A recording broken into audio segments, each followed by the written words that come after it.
20 minutes on the grill at 450 degrees. Looking good. We like it carnivore style.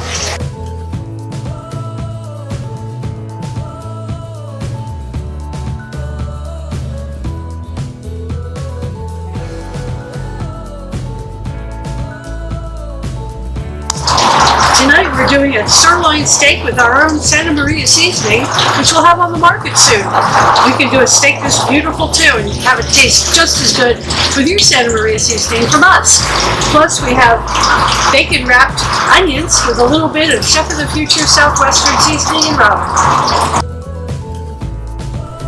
Do a nice heavy coat of your Santa Maria rub and insert your meat probe. Ready for the grill.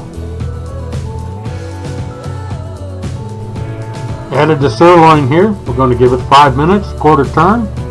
Another 5 minutes and then we'll flip it. And at the same time we'll flip the onions. Add a pat of butter to them. Looking good.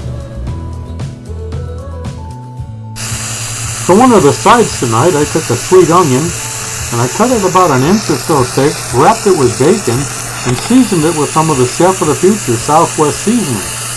After about 10 minutes aside, the last 10 minutes, we'll put a pat of butter on them, and they should be good.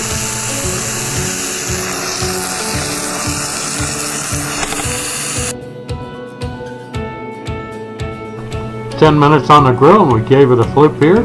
Check the temperature with our Maverick. You can see we're almost there. Give it a few more minutes, and we're good to go.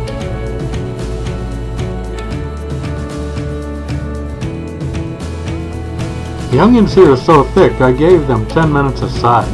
The last 5 minutes of the cook, put a pat of butter on them. They'll be good. Onions are ready. Let's eat. Let it rest for 5 to 10 minutes and we're ready to eat. There it is, 20 minutes on the grill, 450 degrees, 125 to pull it off. Looking good, and we're ready to eat. Santa Maria, this is going to be good, because we use the Santa Maria seasoning.